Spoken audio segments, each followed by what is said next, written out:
Hey guys, tonight we step inside a world where the night air bites harder than any insult your neighbor could hurl, where frost clings to the inside of your window like a jealous ghost, and every creak of the rafters above sounds like the sky itself settling in for winter. You're lying there in the dim half-light, staring at your ceiling of rough-hewn beams, and you can almost feel the frost creeping down from the thatch. Outside, the world is a silent sheet of white, the kind of stillness that tricks you into thinking nothing dangerous can happen until you realize the cold doesn't need to roar to kill. You probably won't survive this if you just lie still. But then again, you're not the type to give in that easily, are you? So, before you get comfortable, take a moment to like the video and subscribe, but only if you genuinely enjoy what I do here. And while you're at it, let me know where you are in the world and what time it is for you right now. Now, dim the lights and let's ease into tonight's journey together. You stir beneath your blanket, if you can call it that, a coarse, scratchy slab of wool that's more enthusiasm than actual insulation. It's early morning, but the sun hasn't yet cleared the tree line, and the air inside your cottage feels like it's been borrowed from the far side of an ice floe. Each exhale sends a faint puff into the room, curling upward until it vanishes into the shadows above. The frost has crept down the wooden posts, forming pale lace that would be pretty if it weren't a sign you're slowly turning into a popsicle. The day starts with a choice that's more dangerous than it sounds. Do you get up now, let all the heat your body has hoarded spill into the open air, or do you stay under the blanket and risk becoming too chilled to move later? Historians still argue whether most peasants in your time simply hunkered down through such mornings, conserving every scrap of warmth, or whether necessity drove them to rise at first light. Frostbite be damned. You can smell the faint remains of last night's fire, an earthy, bitter scent that makes you wish you'd stacked more wood, or at least remembered to rake the embers before sleep took you. A mainstream historical fact here. In many parts of medieval Europe, especially in the harsher climates of northern England and Scandinavia, homes were built without chimneys until well into the late Middle Ages. Smoke simply drifted upward through a hole in the roof, meaning that while you could heat the place, you'd also be sharing your space with a haze thick enough to make you cough yourself awake. You can't decide if that's a blessing or a curse. A quirky truth about mornings like this? Sometimes, the frost indoors was so thick that people scratched their names into it on the rafters. Yes, you could graffiti your own house in ice. You glance up at the glimmering beams, wondering if you should etch a little message to your future self. Still alive. Barely. The silence outside is deceptive. In winter, the soundscape changes, snow muffles footsteps, wind cuts away smaller noises, and the usual hum of human and animal life is subdued. You hear only the occasional creak of wood adjusting to the cold, and somewhere, far away, a crow making a sound like a rusty hinge. Your toes curl under the blanket, seeking some patch of warmth from your own legs. No luck. You turn over, peering toward the low table where last night's bread still sits wrapped in cloth. It's frozen stiff now, and you know you'll have to thaw it somehow before eating, or risk chipping a tooth. You think about what's ahead today, fetching water that might be more ice than liquid, tending to animals whose breath will hang in the barn air like low fog, and maybe, if you're lucky, finding some small patch of sunlight to stand in before it disappears behind clouds again. Your breath is a metronome, slow and steady, but each inhalation scrapes cold air into your lungs, making you cough lightly. You pull the wool up to your chin and try not to think about the stories of people who never woke after nights like this. There's comfort in routine, though, and your mind runs over the same inventory every morning. Blanket intact, fire dead but not lost, roof holding, no suspicious dripping that would mean a thaw has turned the thatch into a sponge. You hear a faint scuffle outside, probably a fox sniffing around for scraps. The animals survive in their own ways, most better adapted to this weather than you. Still, there's a strange solidarity in knowing every living thing right now is just trying to hold its warmth close, same as you. The sky outside lightens slightly, more grey than gold, and you know the decision is coming. You can't stay in bed forever. Somewhere in your bones, You feel the tug of the day, even if your muscles protest. You push the blanket aside slowly, each movement letting in another inch of sharp air. Your feet hit the cold-packed floor, and it's like stepping on iron. You wince, but there's no time to dwell. The cottage is small, but it takes effort to move in this kind of chill, as though the air itself wants to keep you still. You shuffle toward the hearth, crouching low to stir the ashes. The embers are barely there, a few red eyes blinking up at you from beneath the grey. With practiced fingers, you coax them into life, feeding them with twigs before daring to add anything larger. This is a small victory. Heat, even a little, means the day can truly begin. And yet, part of you still longs to crawl back under that blanket, to sink into the scratchy embrace and pretend the world beyond your cottage walls doesn't exist until spring. But you know better. Winter is long, and surviving it means small, stubborn acts of will, repeated over and over until the thaw. You blow gently on the embers, watching them glow brighter, the warmth creeping into your hands, and think, another day alive. That's enough for now. You rummage through the corner chest, a squat, splintery thing that creaks like an old man's knees, searching for anything that could be coaxed into becoming warmth.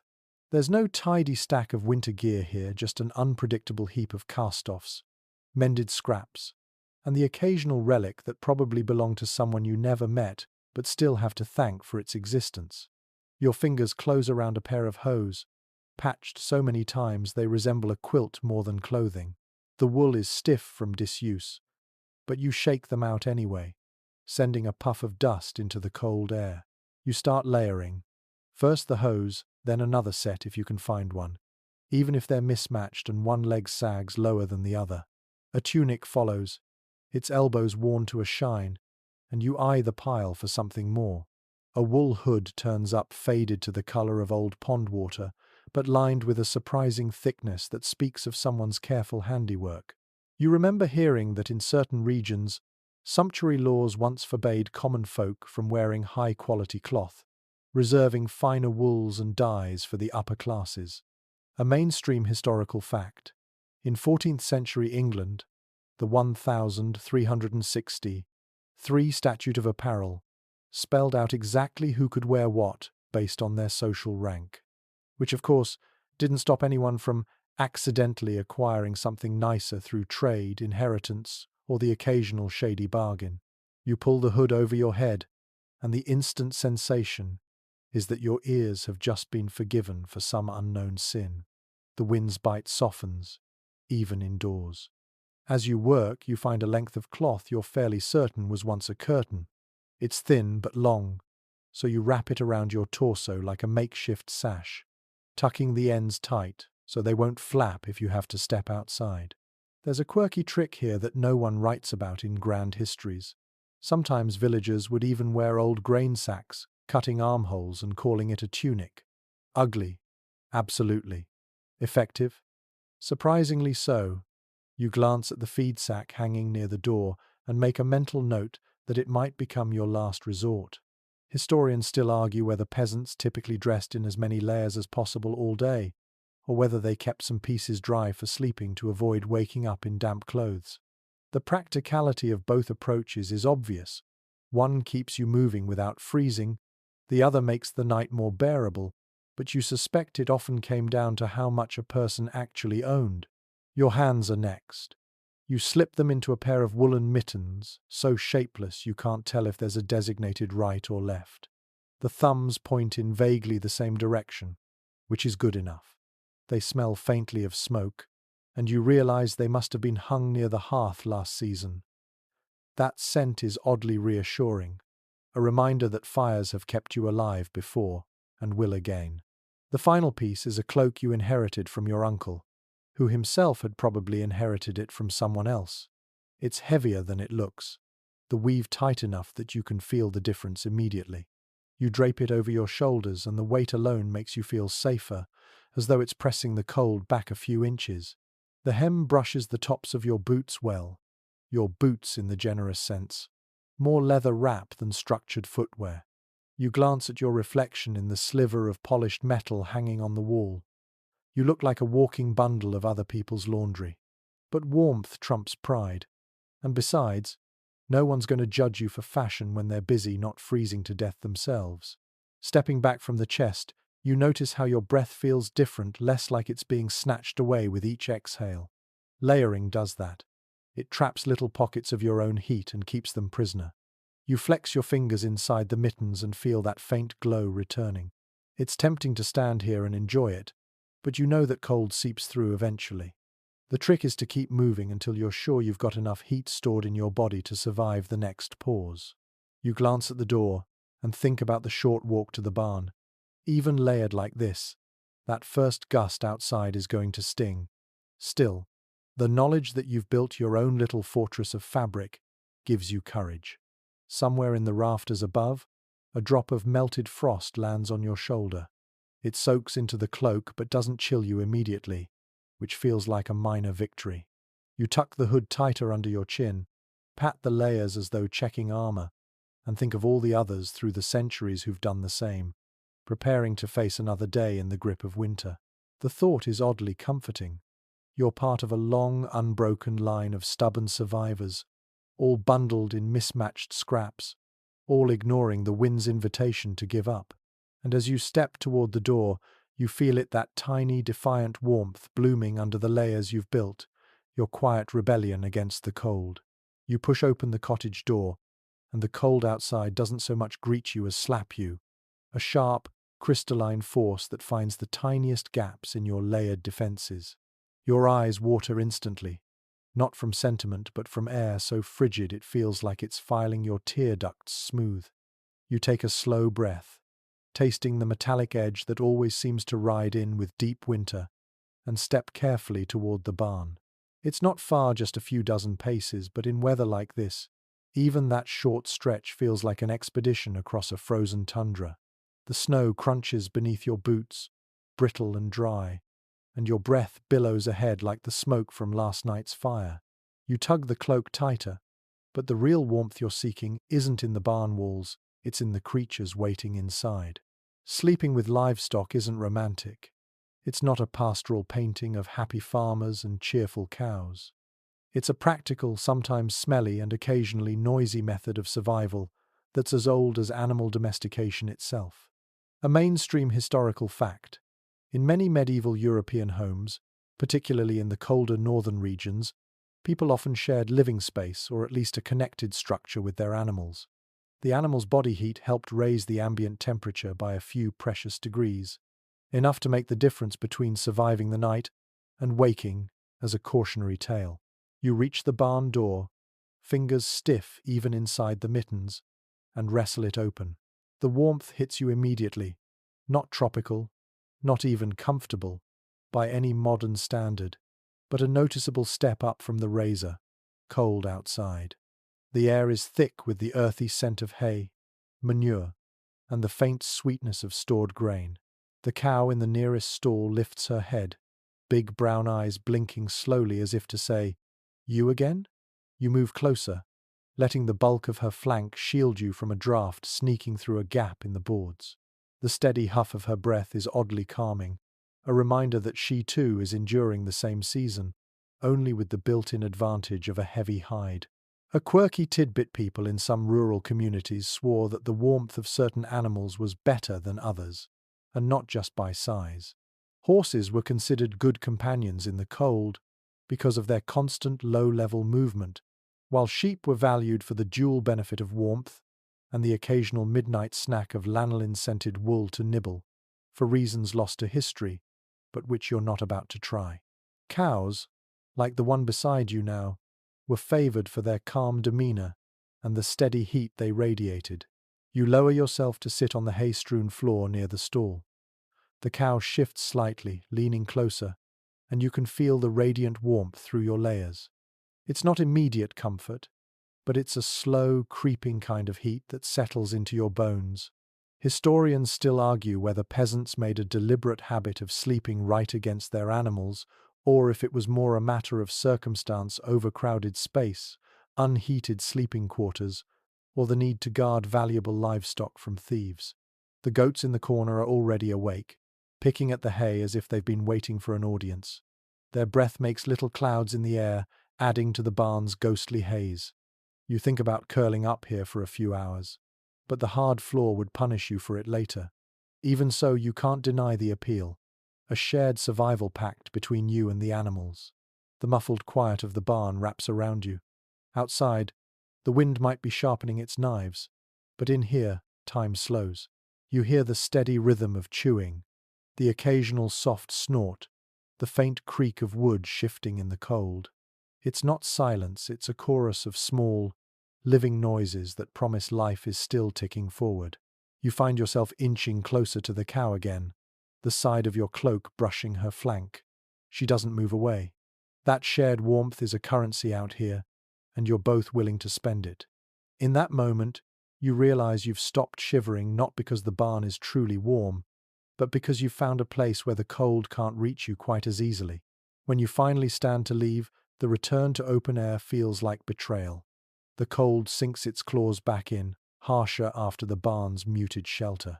Still, you carry a pocket of that warmth with you, hidden under your layers, proof that survival in winter isn't always about fighting the cold, it's about borrowing heat wherever you can find it, even if it means sharing space with a cow who's probably more dignified than you are right now.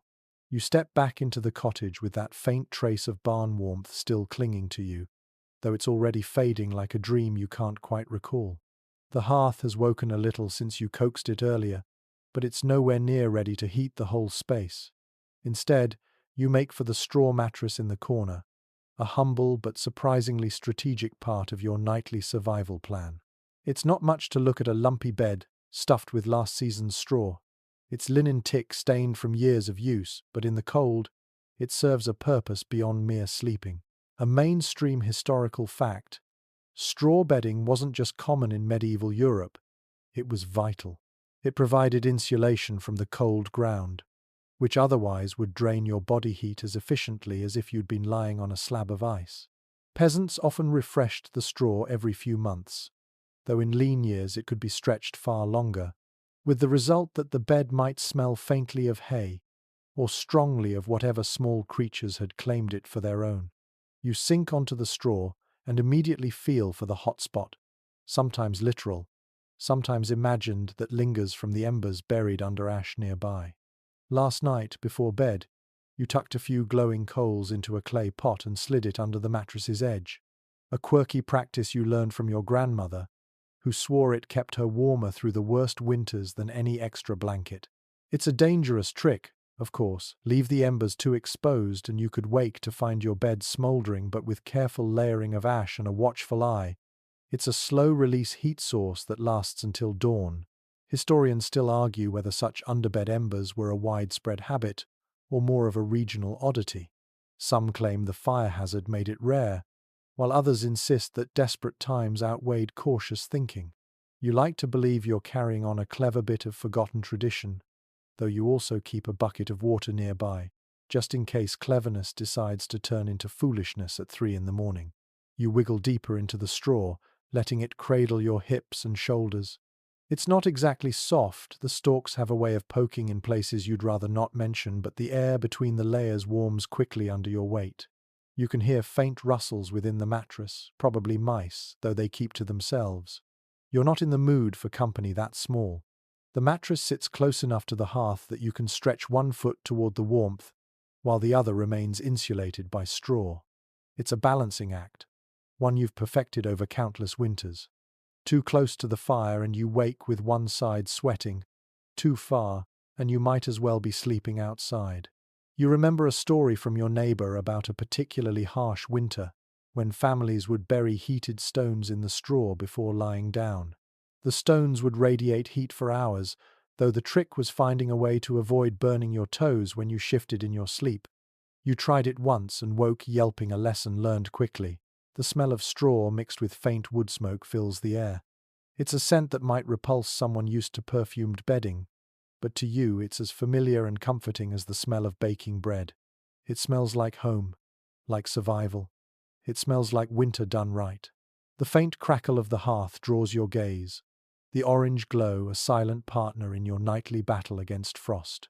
Your fingers brush the edge of the blanket folded nearby, knowing that when night comes, it will be layered over the straw, and any stored heat will be trapped beneath it. You've learned to see the bed not just as a place to rest, but as a heat retention device, a crude but effective thermal battery made from Earth's simplest materials. You roll to your side, the straw shifting beneath you with a sigh. In your mind, you can already feel the deeper cold of night pressing at the walls. But for now, here in this patch of warmed straw, it feels very far away. This isn't luxury. It isn't even comfort in the modern sense. But it is enough to keep your body from stiffening, enough to let you rest, enough to see another dawn without frostbite claiming your toes. And in winter, enough is all you can ask for. You lift the heavy cloak from your shoulders and lay it over the straw bed, smoothing the folds so it covers as much surface as possible. Tonight, it will do double duty not just as a shield against wind on your back, but as an extra barrier between you and the cold. In a world without modern quilts or thick duvets, every layer matters. And cloaks, especially the better-made ones, are a peasant's portable survival kit. A mainstream historical fact. In medieval Europe, cloaks were among the most valuable pieces of personal clothing a person could own. Made of tightly woven wool, they were water-resistant to a surprising degree and could last decades with proper care. Cloaks were also a kind of social marker. Finer cloth and brighter dyes signaled wealth, while the darker, rougher versions, like yours, meant you belonged to the working class. They were too practical to be purely ornamental, and too necessary to be left hanging unused. You drape yours around yourself again, experimenting with the double wrap technique, first across your shoulders, then pulling the ends forward and crossing them snugly around your chest before tucking them under your arms. This turns it into a hybrid blanket and coat, trapping a layer of air close to your core. It's the kind of simple trick no one writes in fancy manuscripts, but every winter-hardened villager knows by heart. The wool is scratchy, but you've long since stopped noticing. The fibers trap tiny pockets of warmth almost instantly. Even the smell of the cloak, faintly smoky, faintly animal from its origins, feels reassuring, like you're wearing the memory of every fire you've ever sat beside. A quirky tidbit floats into your mind. Some cloaks were designed with built-in pockets or slits for carrying small loaves of bread or chunks of cheese. You imagine a medieval traveler pausing on a snowy road to fish a snack from their clothing and can't help but smile. Your cloak doesn't have such luxuries, but if you fold it right, you can tuck things inside spare mittens, a hot stone, or even a particularly cooperative chicken in an emergency. Historians still argue whether peasants truly slept in their cloaks every night during winter, or if they reserved them for the coldest spells. The argument seems pointless to you. When the temperature drops low enough to freeze the water in your bedside cup, anything that holds warmth is fair game. You settle onto the edge of the straw bed, cloak wrapped tight, feeling the way the fabric molds to your body. The weight is more than physical, it's psychological. Wearing it makes you feel like you have armor against the night, a silent assurance that you've done what you can to keep the frost at bay. The wind rattles the shutters, and you pull the hood up without thinking. It casts the world into a narrower view, a private tunnel of vision that keeps you focused on the fire and the small pool of light it throws. You know this is part of the trick, keeping your senses fooled into thinking the whole world is just this warm corner, not the icy expanse outside. You lean back, imagining the generations before you doing the same. Farmers, shepherds, carpenters, all relying on their cloaks as the last line of defense between themselves and the bitter dark. Somewhere out there, in another cottage or another century, someone else is doing exactly what you're doing now, cocooned in wool and stubborn hope. The thought carries its own warmth, and you let it settle over you as surely as the cloak itself. The night will come soon enough, but for now, you sit wrapped in this rough, heavy shield, feeling just for a moment almost invincible. The smell reaches you before the heat does a sweet, yeasty fragrance with a hint of damp grain and smoke. You know exactly what it means. Someone in the village is brewing ale. In winter, that's more than just a promise of drink. It's an open invitation to thaw your bones in the only place that can rival a hearth for warmth. You step outside, pulling your cloak tighter, and follow the scent. The air is bitter, your breath coming in white bursts, but the anticipation pulls you forward. The alehouse sits low to the ground, its timber frame and wattle walls huddled against the cold, as if it too is trying to stay warm. A mainstream historical fact: brewing wasn't just for large taverns. In many medieval communities, households or small alewives would brew in batches, often as part of the daily economy. Ale was safer to drink than untreated water, and the brewing process, boiling, fermenting, generated a surprising amount of heat. That heat was a side benefit you didn't waste in the dead of winter. When you push open the alehouse door, the warmth wraps around you like a thick blanket. It's not a polite kind of heat, it's humid, heavy, clinging to your face and seeping into your clothes. Steam rolls from a copper kettle in the corner, where a woman stirs the wort with a paddle almost as tall as she is.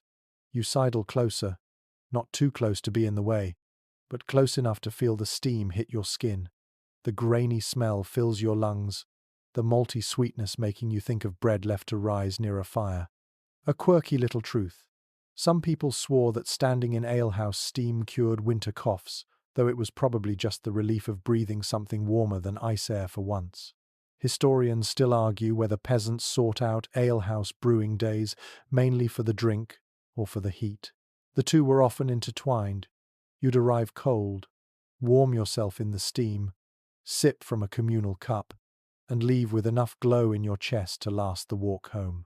You linger, pretending to be useful by fetching a bucket of water or moving sacks of malt. No one minds brewing is labor, and an extra set of hands, even chilled ones, earns its keep. The brewer's cat weaves between your legs, seeking warmth in reverse, and you laugh quietly as it almost trips you. The chatter inside is subdued, the kind of low murmur that comes from people conserving energy as much as they can. You catch fragments of talk, complaints about frozen well buckets, gossip about who's traded extra firewood for meat, a story about a goose that supposedly froze mid-flight. You're not sure you believe it, but in weather like this, almost anything seems possible. You watch the brewer lift the paddle, steam swirling in silver ribbons, and for a moment you imagine bottling this heat, corking it up to take home. But that's not how it works. Here, the warmth is communal, shared air, shared breath, shared survival. When the batch is set to rest, you know it's time to leave. The outside air hits harder after the alehouse's embrace, but the memory of that dense, fragrant heat stays with you, tucked somewhere under your layers. It's not just the temperature, it's the proof that even in the coldest season, there are pockets of warmth waiting to be found, if you know where to look. You return to the cottage with a little more life in your limbs, though the wind quickly tries to reclaim it. The thought of nightfall nudges your mind, the hour when even the bravest fires shrink back, and you have to rely on something less romantic but far more reliable: the simple, undeniable heat of human bodies. Your family is already inside, gathered near the hearth.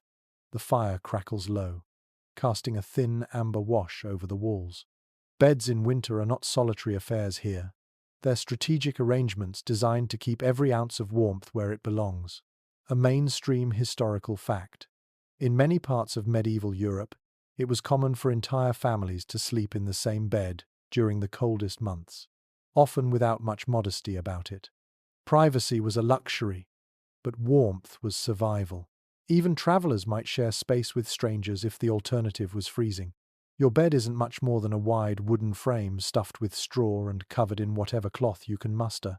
But it's the people in it who make the real difference. You slip under the blanket, tucking yourself between your sister on one side and your youngest brother on the other.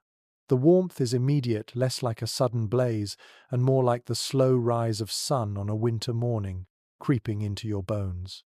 A quirky tidbit: there's an old expression, three-dog night, that refers to using dogs for warmth, a phrase still floating around in some corners of the world today. Here, you don't have the dogs, but the idea is the same. You huddle close, arranging yourself so that as much surface area as possible is touching another person. It's less about comfort and more about mathematics, heat conserved through shared contact. Historians still argue whether peasants in this period truly enjoyed such sleeping arrangements, or simply endured them. Romantic paintings might suggest cozy familial bonds, but you know the reality includes elbow jabs, midnight shuffling, and the occasional wrestling match over who's hogging the blanket.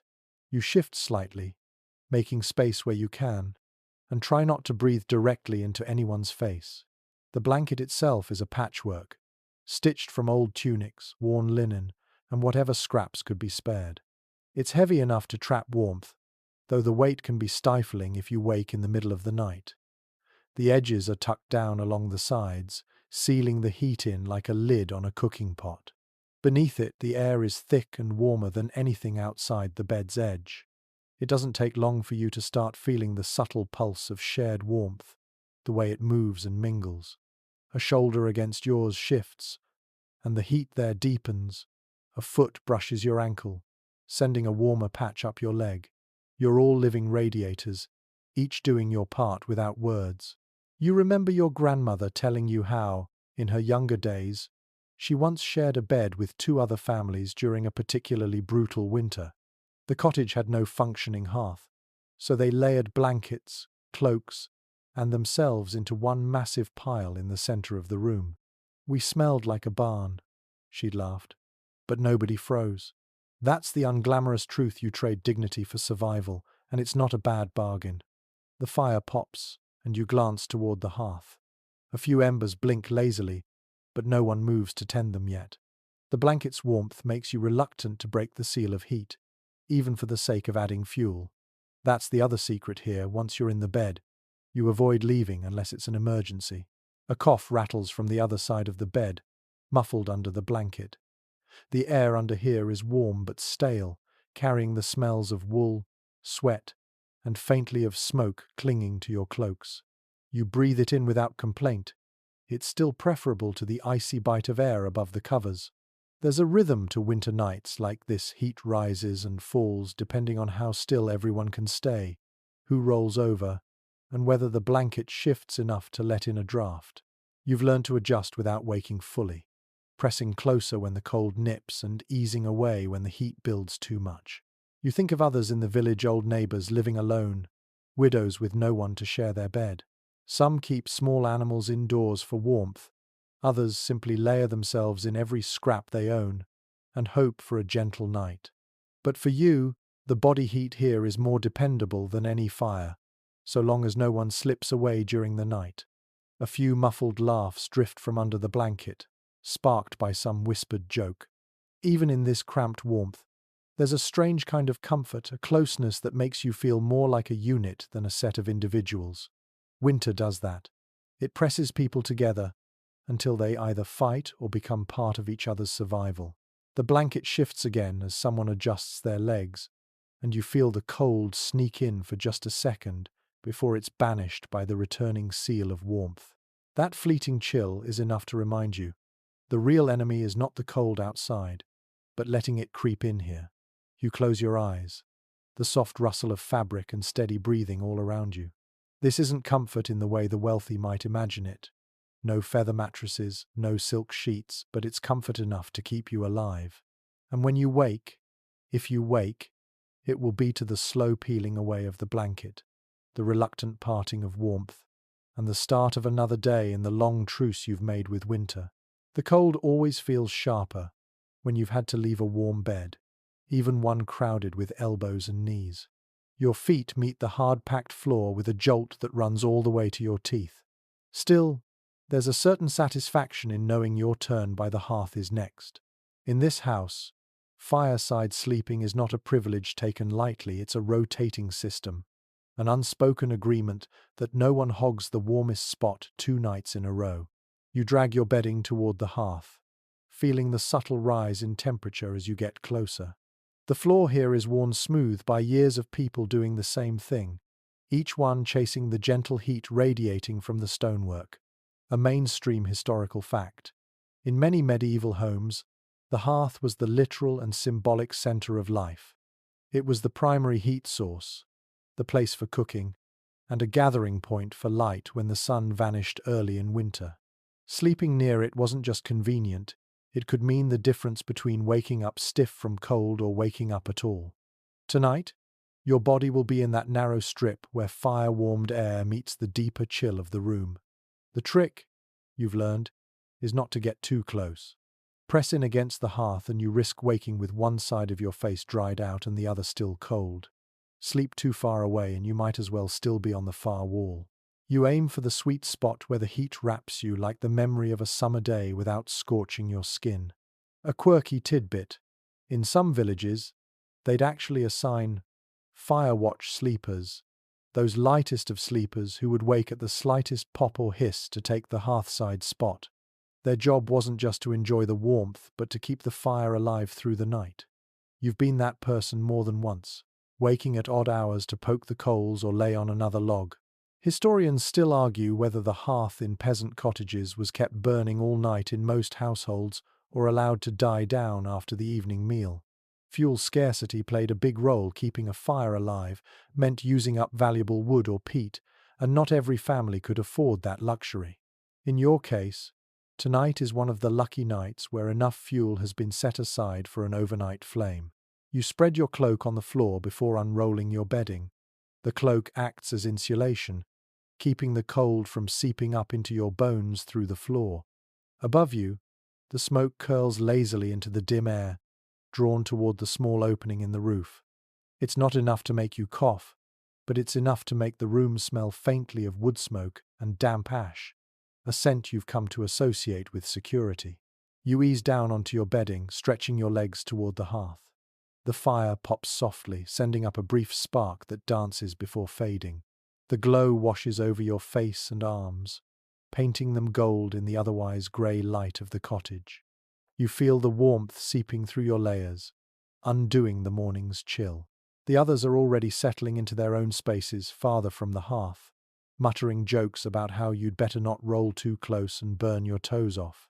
You grin in the half-light, knowing they'll take their turn soon enough. As the night deepens, the fire becomes a quiet companion, its shifting flames drawing your eyes even when you're too drowsy to keep them open for long. You drift in and out of light sleep, waking whenever the heat dips, your hand instinctively reaching for the small pile of kindling at your side. You add it sparingly, mindful of tomorrow's supply.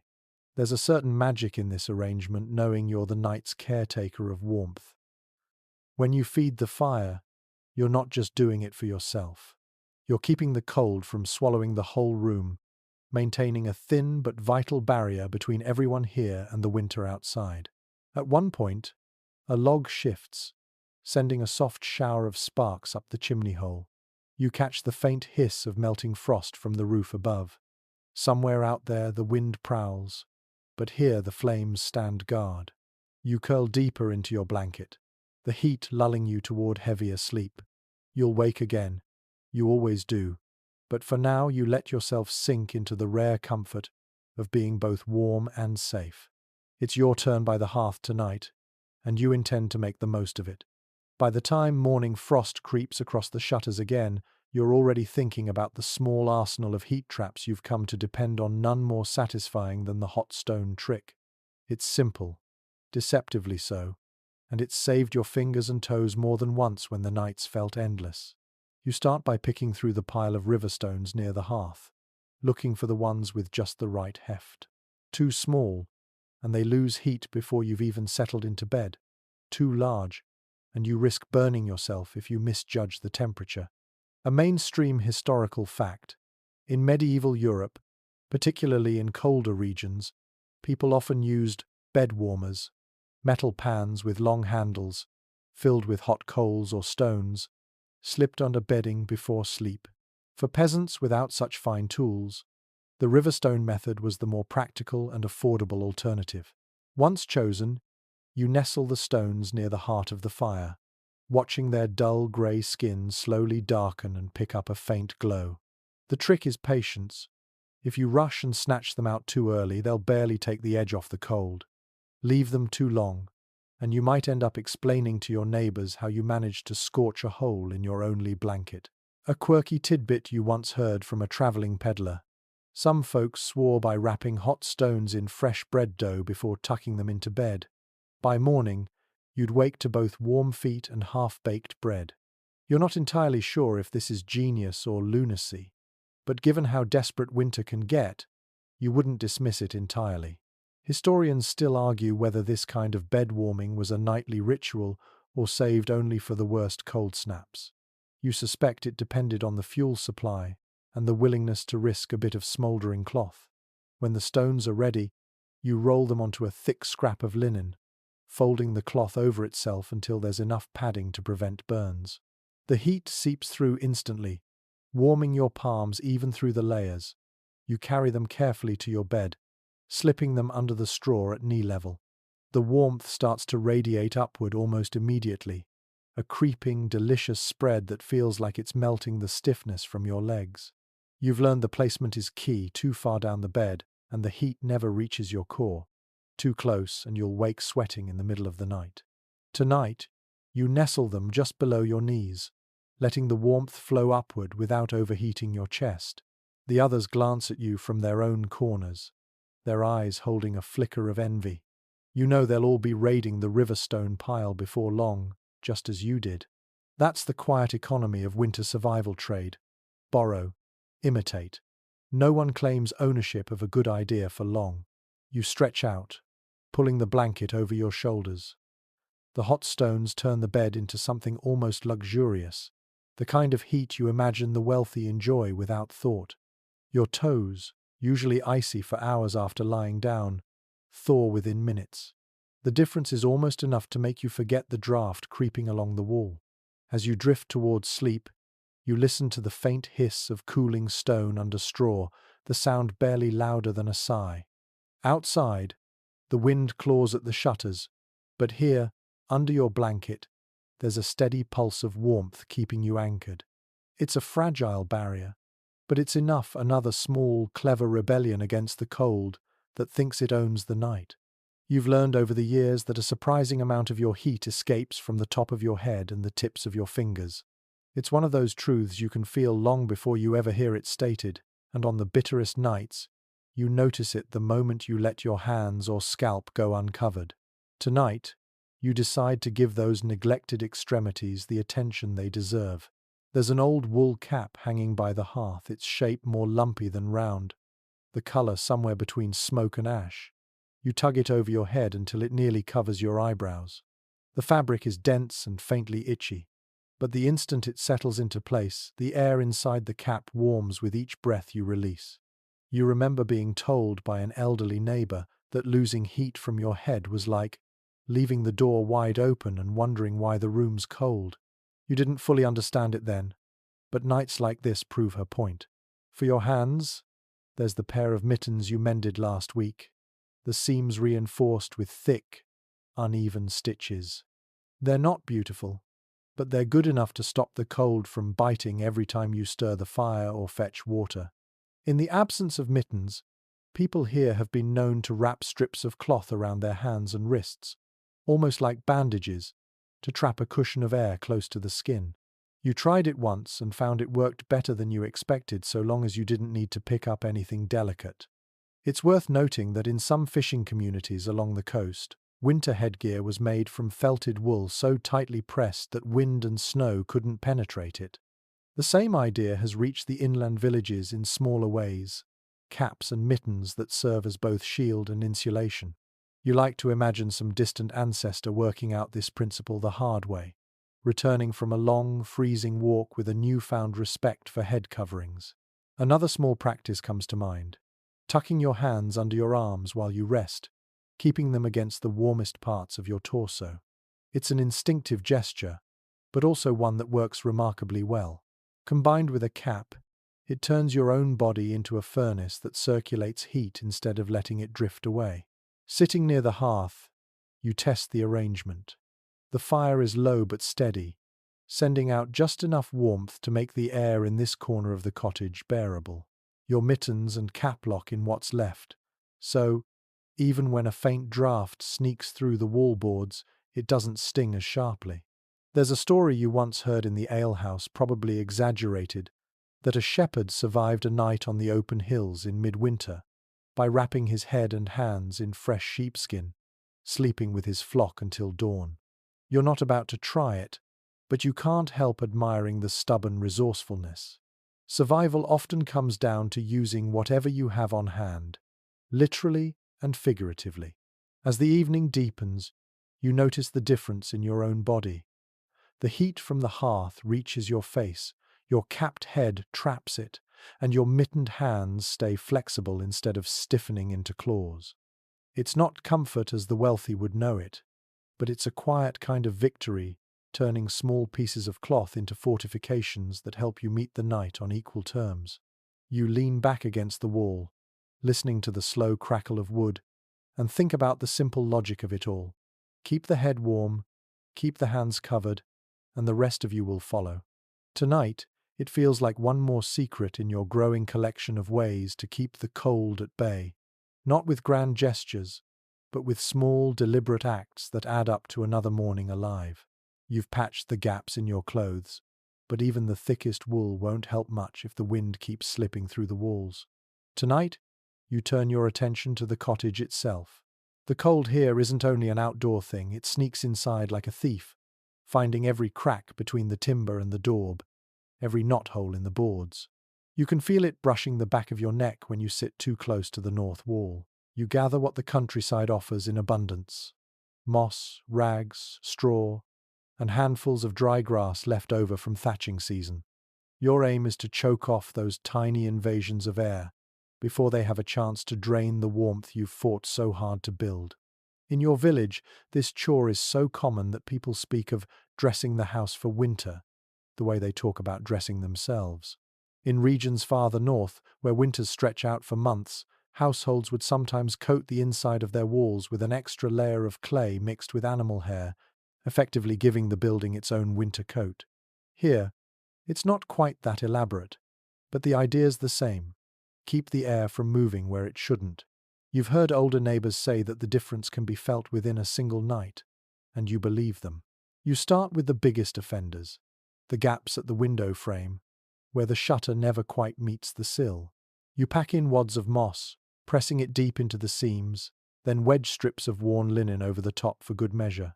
The moment you step back, you notice how the draft at your ankles vanishes. It's a small victory, but it makes you grin in the dim light. Next, you crouch by the door, where the warped wood leaves a sliver of daylight in the bottom corner. It's a treacherous little gap too low to see easily, but big enough for the night wind to slither through. You push a twist of straw and rags into the space, then stomp it gently with your boot to keep it in place.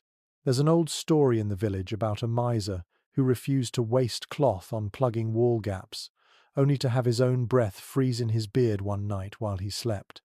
Whether or not it's true, it's a reminder that warmth is often built from the smallest acts, the ones so dull you hardly notice them until you stop doing them and pay the price. Once the gaps are sealed, you notice the air inside feels calmer, less restless. The flames in the hearth don't flicker as much, and the smoke rises in a steady stream instead of swirling unpredictably. It's subtle, but in winter, subtle changes can mean a world of difference.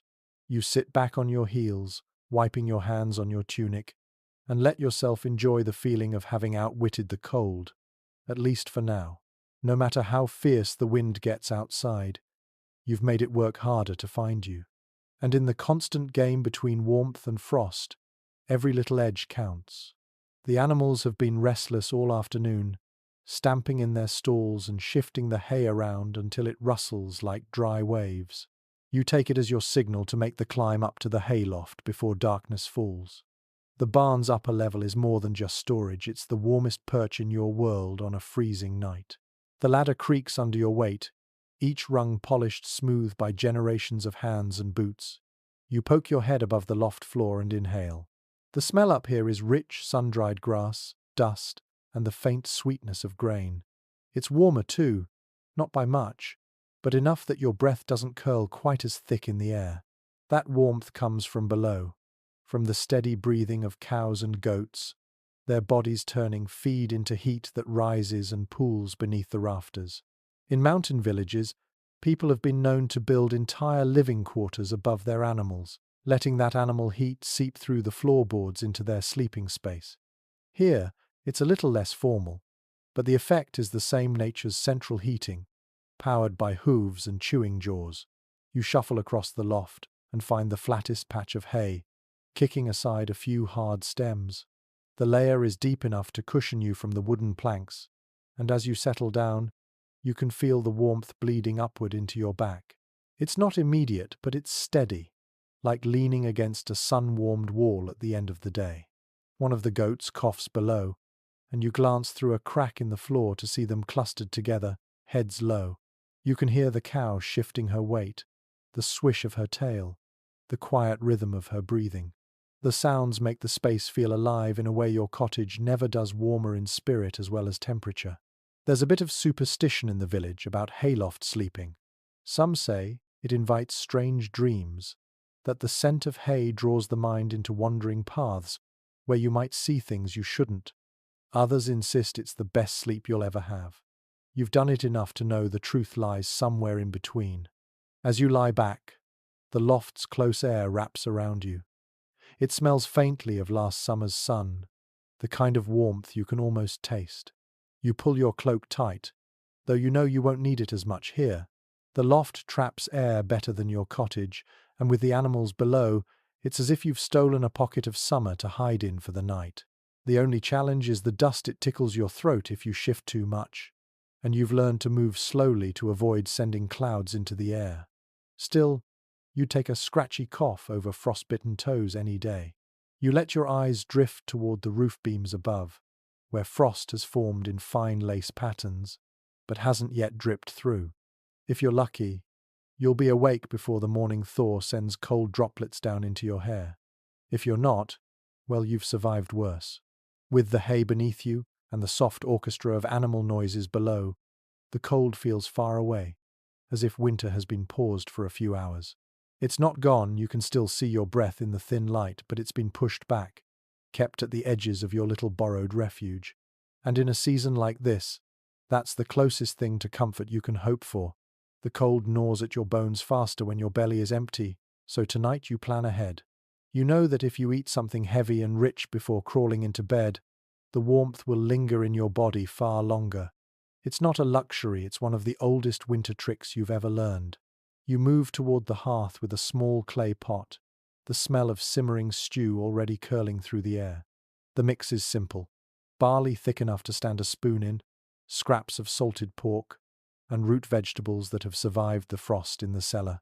Fat glistens on the surface, catching the flicker of the firelight. You've been saving a piece of pork rind for a night like this, knowing it will melt into the pot and give the whole meal that deep, comforting heft. It's a practice you've seen in every home in the village. Eat something with fat before bed, and your body will burn it slowly through the night, keeping you warmer than any thin soup could. In colder climates, it's even more pronounced. Travelers returning from the far north speak of eating slabs of salted fish or chunks of cheese, so rich they'd make a summer stomach groan, all for the sake of enduring the cold. You remember one winter when the entire household survived for a week on nothing but oat porridge laced with melted tallow. It wasn't pleasant, but it worked. The warmth from that heavy meal would sink into your limbs like slow-spreading fire, carrying you through until the morning thaw. A friend once told you about an old superstition. Eating certain foods at night, like garlic or onions, was believed to guard against the cold humours that crept into the body during sleep. You're not convinced by the theory, but you'll admit a steaming bowl of onion broth feels like a shield when the frost is rattling the shutters. The stew tonight tastes even better than you'd hoped. The pork has softened until it nearly falls apart. The carrots have turned sweet, and the barley has soaked up every bit of fat from the pot. You savour each spoonful slowly, letting the heat fill your mouth before swallowing. The warmth spreads down your throat, blooming in your chest, then flowing outward to your hands and feet. Outside, the wind's voice grows sharper, but it doesn't matter now. You've stoked your body's inner fire, and that kind of heat doesn't fade quickly. You sip the last of the broth, licking the wooden spoon clean. When you finally lie down, the difference is immediate. Instead of curling into yourself to trap whatever scraps of warmth you can, you stretch out, feeling the steady pulse of heat moving from your core to your fingertips. The blanket above you is the same, the room just as cold as it was an hour ago, but your body feels like it's holding onto a secret the night can't steal. As your eyes close, you think of tomorrow's meal, whether it will be as rich or if you'll have to make do with something leaner. Winter is a long game, and every mouthful counts. But for now, you've bought yourself a few more hours of comfort, and in this season, that's a victory worth savoring. The stew from last night still warms you from the inside, but as the frost creeps back into the corners of the cottage, your mind drifts to an old debate that's run through the village for as long as you can remember. Should you wear wool right against your skin, or keep to layered linen beneath and wool on top? Both camps are convinced they're right. The wool-first folk say nothing traps heat like thick, oily fibres, that the lanolin itself wards off damp and chill. The linen loyalists argue that wool next to the skin feels like sleeping inside a sack of nettles, and that a smooth underlayer is better for comfort and preventing sweat from chilling you later. You've tried both, and the truth is, each has its moments. This morning, you decide to experiment again. You pull on a wool tunic without the usual linen shift underneath. The roughness is immediate, your shoulders itch where the seams brush against them, but the warmth is undeniable. It's like stepping into a personal microclimate, the air inside the fabric heating up with every movement. In places where the wool rests directly on your skin, you can feel the difference within minutes. Elsewhere in the countryside, this question has taken on almost the air of ritual. In some market towns, autumn fairs even feature merchants loudly proclaiming the superiority of one method over the other, turning cloth stalls into miniature battlegrounds of opinion. One shepherd once told you that he wore nothing but wool from neck to toe every winter for 20 years, and swore he'd never caught a chill. You weren't sure whether to believe him or admire his stubbornness. You remember hearing about certain monastic orders that insisted their members wear rough wool as a sign of humility and endurance. That might be fine for the devout, but for you, warmth is the real virtue. By midday, you decide to swap to your usual linen underlayer before your skin rebels entirely. As you peel off the wool, you notice a faint steam rising from it in the cold air, a reminder of how much heat it was holding close to you. The linen feels cool at first, but the smoothness is a relief. Layering the wool tunic back over it gives you the best of both worlds, the warmth without the scrape. There's an unspoken wisdom in having both kinds of garments at hand. Linen is lighter, better for active days when you're moving enough to generate heat yourself. Wool is for stillness, for nights by the fire or long walks through snow when the wind feels like it's trying to carve the bones out of you. The wealthy might have wardrobes full of both, tailored and dyed, but even a peasant with one of each can outwit winter by knowing when to use them. As evening falls, you settle near the hearth, fingers idly stroking the texture of your sleeve. It's a small thing, choosing which fabric touches your skin first, but on nights like this, it's the kind of choice that can tip the balance between restless shivering and a deep, uninterrupted sleep. And if you've learned anything, it's that winter survival often comes down to the smallest, most personal decisions ones no one else can make for you. By the time the last traces of daylight have drained from the sky, the cold has deepened into something that demands movement. You know better than to simply sit by the fire all evening. That kind of stillness lets the frost creep into your bones no matter how many layers you've piled on. Tonight, you work until the last possible moment, using your own muscles as a furnace. You start with the woodpile, hauling logs from the small shed to stack near the hearth. Each trip forces you into the sharp air, your breath pluming out like smoke. The ache in your arms isn't unpleasant, it's the ache of blood moving fast, of heat kindling from within. In the fields, labourers call this earning your warmth, and they mean it literally. In some rural communities, people intentionally save heavy chores for late in the day during winter, just to carry that warmth into the night. Hauling water, splitting firewood, even threshing grain in a sheltered barn, it's not just work, it's strategy. You've seen older farmers step out into the yard to stamp and stretch before bed, muttering that the only thing worse than a frozen floor is frozen joints come morning. After the wood is stacked, you sweep the cottage floor, not just for tidiness, but to keep dust and dirt from dulling the air near your bed.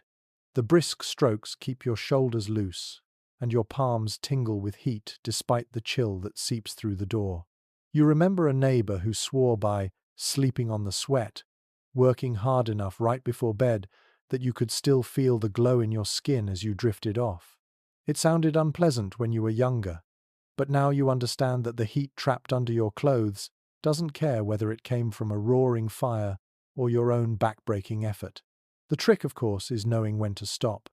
Work too long, and you'll start sweating through your layers, leaving you damp and vulnerable once you lie down. Tonight, you finish just shy of that point, breathing hard but dry, the air around you feeling almost warm by contrast. As you settle on your bedding, cloak draped over your shoulders, you can feel the lingering hum of movement in your muscles. It's a quiet kind of satisfaction knowing you've banked enough of your own heat to carry you into the first hours of the night. In the constant tug-of-war between fire and frost, sometimes you are the fire. The light from the hearth is fading into that deep, honey-colored glow that comes just before the logs collapse into embers. This is the time of evening when the shadows grow long enough to crowd the corners, and you begin to weigh whether you can coax a little more heat from what's left of the fire without dipping into tomorrow's wood. But there's another trick for these hours, one that doesn't involve feeding the flames at all, leaning into the steady company of candlelight. You've gathered every stub of tallow candle in the cottage over the past few days, some barely an inch tall, others fat enough to stand on their own. Tonight, you place them all on the small table near the bed, clustering them so their heat pools into a single, gentle wave. It's a modest thing, but you can feel the warmth when you hold your hands above them. In a space as small as yours, that faint rise in temperature can be just enough to take the sting out of the air. In towns, it's common to see wealthier homes lit with beeswax candles, their sweet scent filling the room as they burn, but tallow is what most peasants rely on. Rendered from animal fat, it burns with a smoky edge and leaves a greasy residue along the wick. Not pleasant, perhaps, but in winter, no one's turning it away. A neighbor once told you that she used to burn her tallow candles inside clay bowls to trap the heat, then carry the warmed bowl to her bed. You tried it one winter and found it works well enough, though the smell tends to linger in your blankets for days afterward. There's a bit of folklore about candles, too. How a circle of them could ward off the cold spirits that slip through windows after midnight. Whether that's true or just a fireside story, there's something to be said for the way their light makes a room feel more alive. Without them, the darkness presses in closer. With them, the air seems to push back. You arrange the candles in a rough ring, using bits of melted tallow to anchor the smaller ones in place so they won't tip. Soon, the tabletop glows like a miniature hearth.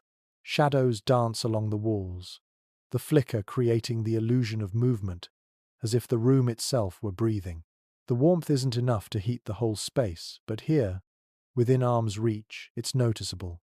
You lean forward, letting your face hover above the ring of light. The air carries that faint animal tang, undercut with the charred scent of singed wick. Not the perfume of wealth, but the perfume of survival.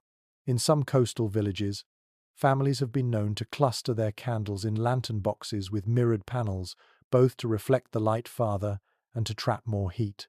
You think about building one someday, though you'd have to barter for the glass. For now, the simple arrangement is enough.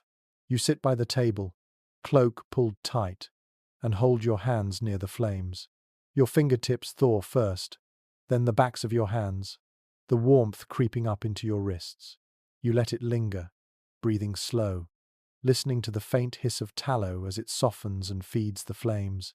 The rest of the room is still, the only movement the occasional pop from the hearth and the lazy bend of candlelight swaying in an unseen draught.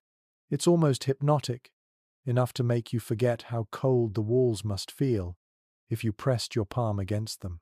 You know the candles won't last all night, they'll gutter out one by one, leaving only the dim glow of embers to hold the dark at bay. But that's not the point. This is about claiming a few hours of extra warmth, stealing them from a winter that would rather you have none. When you finally blow them out, the air cools instantly, the shadows rushing back in. Still, the lingering heat on your skin is proof that even a handful of humble flames can push the frost a little farther from your door. And in winter, every inch gained is worth the trouble. There are nights when you simply cannot bring yourself to go through the ritual of undressing for bed. The thought of peeling away your day clothes and facing the raw bite of the air, even for a moment, feels like an unnecessary cruelty. So tonight, you make the choice countless others have made before you sleep exactly as you are, boots and all. It's not laziness. It's a calculation. In a drafty cottage, every second your skin is exposed is another second you're letting the cold claim ground. There's a kind of defiance in keeping your tunic, hose, and even your belt on, wrapping yourself in the day's heat as if it were another blanket. The fabric may be stiff from hours of work, but the body heat trapped inside is worth far more than the small comfort of a change into something cleaner. Among shepherds and travelling traders, this is standard practice in winter. Many say they only remove their outer cloaks, then sleep curled on their sides, knees drawn up, letting the layers act like a cocoon. Some have been known to sleep with their belts still buckled, not for security, but because unbuckling means shifting the fabric enough to let the cold slip in. You remember an older man in the village once telling you that clothes are like fire, you don't throw them away when you need them most. At the time, you'd laughed. Tonight, it makes perfect sense. Sleeping in your day clothes also means you'll be ready for whatever might stir you from rest. A knock at the door, the cry of an animal, the sudden crash of a falling branch on the roof. You can move faster if you're already dressed for the elements. In the quiet danger of winter, readiness is a form of warmth too. Of course, there are drawbacks. The stiffness of your boots means you'll wake with your ankles aching, and the seams of your tunic will dig into your shoulders no matter how you shift. But these are small irritations compared to the deeper ache of cold in your bones. You settle onto your straw bed, cloak thrown over the top, the weight of your clothing pressing down almost as heavily as the blanket itself. Your breath warms the space inside, and soon you feel the familiar, slow spread of heat as your body adjusts to its insulated shell. In certain alpine villages, there's an old belief that sleeping in your travel clothes ensures you'll dream of journeys, some good, some bad. Whether or not that's true, you find the idea oddly comforting tonight. Dreams of moving, of walking through snow under a pale winter sun, are better than dreams of sitting still in a frozen room. The hours pass in a slow rhythm. You wake once to the sound of the wind clawing at the shutters, but you don't have to move far from the bed to check them, they hold firm. You pull your cloak tighter, shift your boots against the straw, and sink back into the warmth you've trapped. By morning, the layers will feel heavier, as if the night has added its own weight to them. But for now, they serve their purpose. You are warm enough to sleep, and that, in the middle of winter, is all that matters. You've learned that not all warmth comes from blankets, fire, or shared beds. Sometimes, it's about what you put into your body before the coldest hours of the night. Tonight, you reach for the clay flask sitting on the shelf, its contents, dark and sweet-smelling, brewed last autumn, and left to mellow in the corner by the hearth. It's a small reserve of ale and mead, made from honey, barley, and a dash of herbs you gathered yourself. When you unstopper the flask, the scent rises instantly, rich, earthy, with a faint sharpness that promises to warm more than just your throat. You pour it into a small wooden cup, swirling it to release the flavor. The liquid glints amber in the candlelight, like trapped sunshine waiting to be freed. Taking the first sip is always a small act of courage. The taste is deep and slightly bitter, the honey smoothing the edges until the warmth rolls down your throat. Within minutes, you can feel it unfurling in your chest, radiating outward to your arms and face. It's not the same as the steady heat of a fire. It's a quicker, more deceptive glow, a kind that masks the cold even if it doesn't fully drive it away. In the port towns, sailors drink stronger spirits for the same reason, though you've heard enough cautionary tales to know how quickly they can turn from comfort to trouble. In the long winters of the north, mulled ale is common, a pot of beer simmered with spices and citrus peels over the hearth, until the whole room smells of warmth. Here you can't afford the spices, but you can recreate the ritual in your own way, heating the drink in a small pot until it steams. There's an old fireside saying, "A sip for courage, a cup for sleep, a flask for regret." You've seen all three play out. Tonight, you keep to the middle path, drinking just enough to feel the stiffness in your shoulders ease and the edge of the wind soften in your mind. As you sip, you remember a winter gathering years ago when the alehouse keeper mixed honey mead with hot milk. The idea had seemed strange, but the result was a drink that felt almost like liquid bread, thick, sweet, and more filling than any cup of ale on its own. Someone claimed it could keep you warm all the way through to dawn. You're half tempted to try it now, but the memory is enough to warm you on its own. Drinking at night isn't without its risks. Too much, and you might wake colder than before, your body tricked into thinking it has heat to spare. But handled carefully, it's another tool in your small arsenal against the frost. You drink slowly, feeling each swallow sink deeper, until the flask is just heavy enough to promise another night's use. When you finally lie down, the warmth inside feels different from the heat of blankets or fire. It's a quieter sort of comfort, humming beneath your ribs like a hidden ember. Outside, the wind is still there, pressing at the walls, but it feels a little less insistent now. You curl under your cloak, the taste of honey lingering on your tongue, and let the night pass in its own time. You wake in the dark to a sound so faint you might have dreamed it, a tiny rustle in the straw at your bedside, followed by a quick, delicate scritch of claws. It's not enough to alarm you. This is winter, after all, and in winter you share your shelter with more than just the people under your roof. The scents and sounds of the seasons seep into the night like another blanket one you didn't exactly ask for. The first thing you notice, as your eyes adjust to the glow of the dying embers, is the smell. Not the clean, dry scent of fresh straw, but the lived-in aroma of damp wool, ash, and the faint musk of something small and alive. You breathe it in slowly. It's the smell of habitation, of bodies and breath, of heat clinging to whatever it can.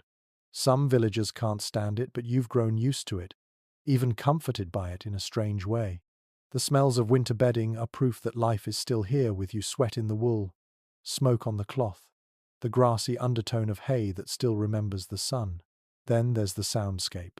Straw shifts under your weight with a dry sigh whenever you move. Somewhere close by, a mouse makes a cautious dash, pausing when you stir. You've seen them before, quick brown blurs disappearing into the thatch or vanishing into the corners. In summer you might chase them out, but in winter you can't help thinking they're fighting the same battle you are finding any scrap of warmth to call their own. In some farming households, it's said that a few mice in the bedding bring luck, because they indicate the house is warm enough to attract life. Others scoff, claiming that it's a sign you've been too generous with your grain. You're not sure which camp you belong to, but tonight you let the little noises continue without interference. The bedding itself holds a history in its textures. The top layer of wool itches faintly against your skin, but below it the straw is pliable, molded to the shape of your body after weeks of sleeping in the same spot. If you press your hand deeper, you find the cooler, less compacted layers that still hold the crispness of the field. It's like touching two different seasons stacked together, summer, hidden beneath the skin of winter. You remember a story your grandmother told about how she once woke in the middle of the night to find her cat curled up in the straw at her feet, using her body as a windbreak. She said she never slept warmer in her life. You glance toward the foot of your own bed now, half wondering if some small creature has claimed the same spot without you noticing. The air in the cottage carries its own music. Cloth rustles as someone shifts in their sleep. A faint whistle of wind threads through the rafters. Every so often, you hear the slow, rhythmic crack of ice shifting on the eaves, followed by the soft pat of meltwater hitting the ground outside. It's not silence exactly, but it's the kind of quiet that makes you aware of every sound you do hear. You lie there, letting these smells and sounds settle into your awareness, thinking of how different they are from summer's www. In the warm months, your nights are filled with chirping insects, the open window breeze, the scent of fresh earth. Winter strips all that away and leaves you with closer, more intimate sensations, the smell of your own hearth smoke, the sound of breathing in the same room, the tactile memory of straw under your back. It's not glamorous. It's not even especially clean. But in its own way, it's reassuring. Every smell, every creak, every rustle is a reminder that you're still here, inside, defended against the season that wants to take you. And when you finally drift back to sleep, those small, familiar details wrap around you as tightly as any blanket. When you wake again, it's not because of noise or dreams, it's the sight of your own breath hanging in the air above you, pale and ghostly in the dim grey that leaks through the shutters. The cup of water you keep by the bed has transformed overnight into a solid block, the surface smooth and white like polished stone. You reach out to touch it, fingertips meeting a cold so sharp it makes you flinch. It's one of those mornings when the night's severity has left a visible calling card. Frozen water indoors is more than an inconvenience, it's a measuring stick for the depth of winter's grip. In years past, old farmers used to say that when the bucket freezes in the corner, you'd best check on your neighbours before the day is through. It means the cold has settled into the bones of every building in the village, seeping into places it doesn't usually reach. You sit up slowly, your joints complaining at the sudden movement. The air in the cottage feels layered coldest at your feet, slightly less cruel around your chest, and sharper again if you stand. It's as if the frost has settled in invisible strata. You keep your blanket draped around your shoulders, not out of laziness but strategy, moving toward the hearth in a swish of heavy cloth. There's a certain eerie beauty in seeing frost creep across the inside of your shutters, delicate fern-like patterns etched by an unseen hand. You catch yourself tracing one with a finger, marveling at how fragile it looks and how immovable it feels under your touch. Outside, the real cold still waits, but it has sent an advance party inside just to remind you who's in charge. In the deeper parts of winter, some villagers put heated stones in their water jugs before bed, a trick to keep them from freezing solid. Others wrap the vessels in layers of cloth and tuck them close to the hearth. You didn't bother last night, perhaps out of tiredness, perhaps because you underestimated the night. Now you regret it, eyeing the block of ice that used to be your drinking water. There's an old tale about a man who tried to break the ice in his bedside jug with the heel of his boot, only to shatter the jug entirely. Since then, the advice passed down has been to thaw, never smash. You take it to heart now, carrying the frozen cup toward the fire like a precious stone, placing it on the hearth ledge to catch the first threads of heat.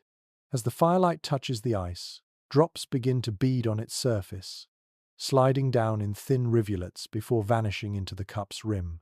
You watch it with more attention than the task deserves, partly because it's hypnotic, partly because there's a quiet relief in seeing something soften under winter's hold, even if it's only water. You've noticed that on mornings like this, the sounds of the world shift. The usual creaks of the cottage are sharper, wood contracting in the cold. Outside, the snow gives off a peculiar squeak underfoot, a noise that only happens when it's far below freezing. Even voices seem changed. Your own breath curls in front of your face when you speak, and words seem to hang in the air a beat longer. In certain northern settlements, people once used the ice in their water vessels as a kind of calendar, counting how many mornings it took to thaw the inside supply, as a measure of how long the deep freeze might last. You wonder if the same trick would work here, or if it's just another piece of weather lore born from long, idle winters. As the cup begins to melt, you finally take a sip. The water is so cold it burns on the way down, and yet it feels like victory to drink it without crunching through a layer of frost first. You wrap your hands around the cup for as long as you can, letting the heat from the hearth seep into both water and skin. Frozen water indoors is a quiet, humbling reminder. No matter how many tricks you learn, the cold will still find ways to surprise you. It slips under doors, through shutters, into your drinking cup. You can fight it, outwit it, even make small wins, but it will always come back. And yet, as you sit there sipping, wrapped in your blanket while the ice surrenders to the fire, you can't help feeling that every thaw, no matter how small, is its own kind of triumph. The fire is still breathing softly in the hearth when you notice the faint, wavering glow of the tallow lamp on the table. You had nearly forgotten you lit it before crawling under the blanket last night, thinking it might give just enough extra light to tend the coals if you woke in the dark. It has burned down low, the wick sitting in a pool of cloudy fat, flickering like a heartbeat.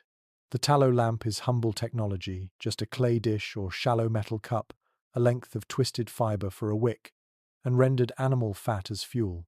It smokes if the wick is too long, and gutters if it's too short, so keeping it steady is a kind of small, nightly craft. You dip a finger in the cooling fat, then pinch the wick to trim it, careful not to snuff the flame entirely. The glow steadies, the smoke thins, and the smell, half kitchen, half barnyard, settles back into its familiar place in the room. In some wealthier homes, lamps burn sweet beeswax or even imported oils. They're light, bright, and clean. But here, tallow is what you have, and you're grateful for it. Without it, the corner of the room where you keep your tools would be lost to shadow, and you'd be working blind. You think back to last winter, when a neighbor's lamp cracked in the middle of the night, spilling hot fat onto the floor. The marks are still burned into her rush matting. Since then, you've made a habit of setting your lamp inside a shallow pan, so even if it tips, the damage will be contained. It's one of those lessons you only need to learn once if you survive it. There's a bit of country lore about lamps, too.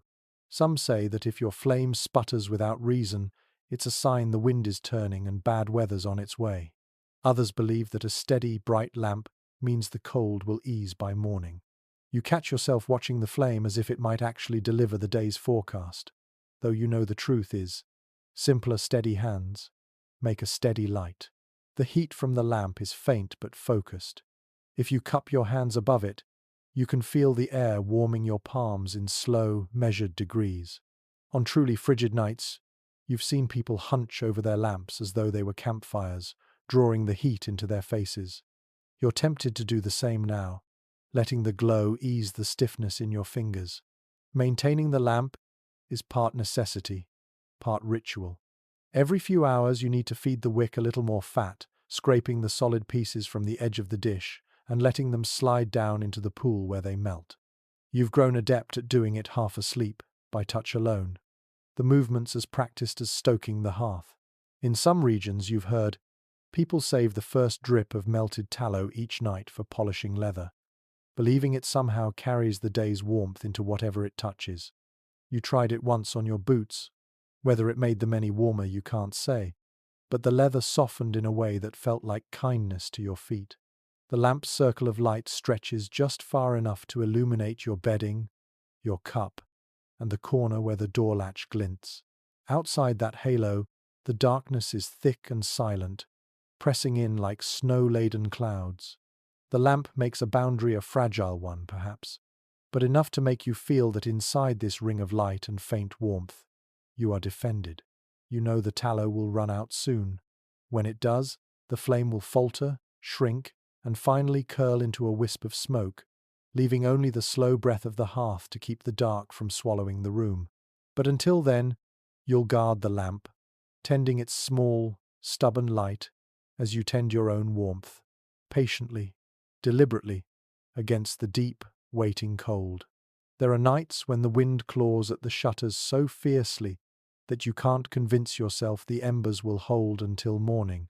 Tonight feels like one of those.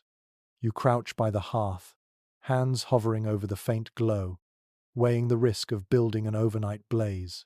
It's not a choice you make lightly. Keeping a fire going while you sleep is a gamble every peasant knows. One bad shift of a log, one flying spark, and your carefully hoarded shelter could vanish in smoke before dawn. Still, the thought of waking to ice on your blanket is enough to tip the balance. You stack 2 stout logs on the embers, laying them so they catch slowly, not in a rush.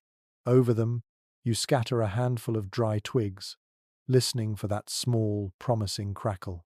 The fire answers with a deepening glow, shadows on the wall twitching like startled birds. In the upland villages, it's common to bank a fire overnight by covering the hot coals with a layer of ash, starving them of air just enough to keep them smouldering until morning. But here, where the nights bite harder and drafts find their way through every seam, people sometimes defy caution and let the flames live on. The trick, passed quietly from one household to another, is to keep the blaze low enough to radiate warmth, not enough to leap from its bed of stone. You've heard the cautionary tales.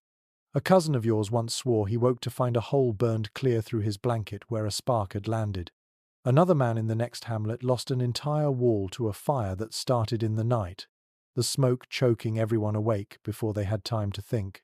Yet, there's a kind of peace in knowing that while you sleep, something in the room is keeping watch. The fire's light reaches farther than the tallow lamps ever could. It paints the rushes on the floor in stripes of gold and black, turns the iron pot on its hook into a shape of shadow and shine. You shift your bedding closer, letting the edge of the cloak nearest the hearth grow pleasantly warm. There's a comfort in this nearness, but you still keep your feet wrapped and your hands covered. No one trusts a winter fire to do all the work. Some people say that a night fire changes your dreams, that the flicker of light across your closed eyes draws your mind into stranger places. You can't swear to that, but you do remember nights with the hearth alive when sleep seemed deeper, heavier, as though the fire itself was keeping time for your breathing.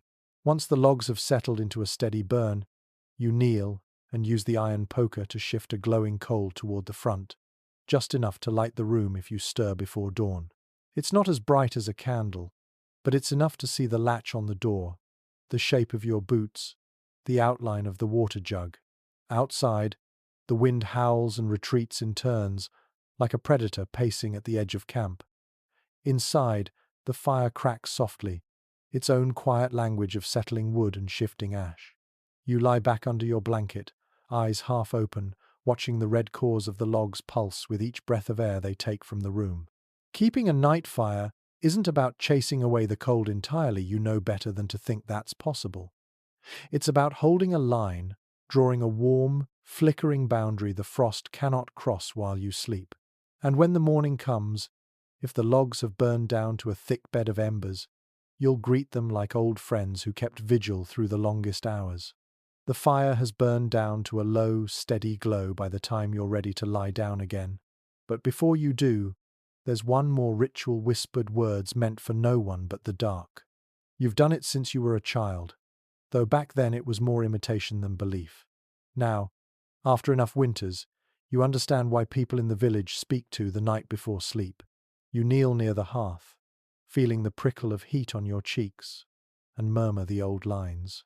They're not grand prayers, just simple phrases asking for a safe night, for the cold to pass you by, for the frost not to take hold in your chest. Some say these words are just habit, no different from checking the door latch or banking the fire. Others quietly, when no one else is listening, admit they believe the night has a will of its own and can be persuaded to leave you in peace. There's a little wooden cross on the wall, darkened with age, that you touch before settling in. In some homes, it's a carved figure of a saint. In others, a small stone with markings that mean something only to the family. Here, it's the cross, hung by your grandfather, who claimed it kept the worst of the winter fevers away. Whether that's true or not, it feels wrong to ignore it. In other villages, people leave small offerings at the threshold before bed. A crust of bread, a cup of milk, even a sprig of dried herbs meant to placate spirits or ensure good fortune in the coming day. You've seen it work both ways. Houses where the offering is gone by morning and the family swears the weather seemed kinder, and others where nothing was touched and the wind howled louder than before. You think of the old woman who lives by the stream, the one who insists she can call the warmth back into a room by chanting over the fire. You've never seen her do it, but you've heard enough about her midwinter gatherings, half blessing, half neighborhood gossip, to know that in the deep cold, people will try anything that feels like an act of resistance.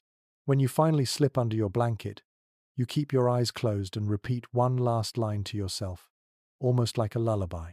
It's not that you expect divine intervention, winter doesn't bargain, but the rhythm of the words slows your breathing, loosens the knot in your shoulders.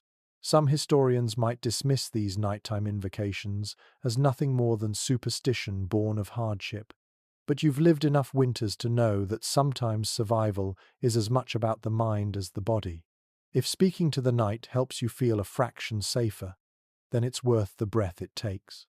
The fire hisses softly as a coal shifts, and you imagine your whispered words rising with the smoke, slipping into the rafters. seeping out through the roof to mingle with the stars. Maybe they vanish there, meaningless. Or maybe, just maybe, they hang in the air like a shield around the small space you call home. You pull the cloak tight, one hand still curled near your face, and let the warmth of the embers and the comfort of the ritual carry you into sleep. Outside, the wind prowls. Inside, you've done what you can to hold it at the threshold. The rest is up to the night. By the time the sky turns the pale, flat grey of late morning, you've already decided it's a day for sealing the floor. The rushes scattered across it have grown brittle with age.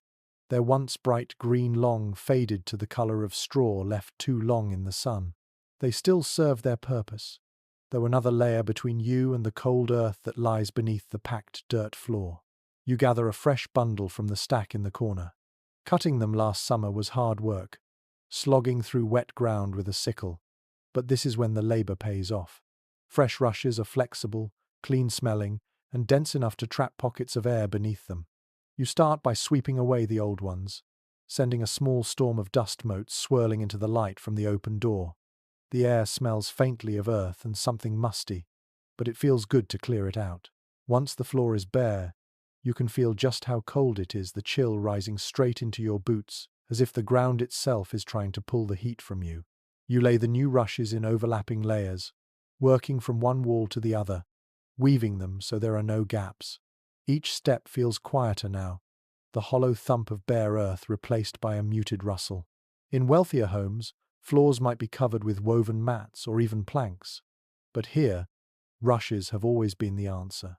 They insulate, they soften the floor for sleeping or sitting, and when they're fresh, they even improve the air.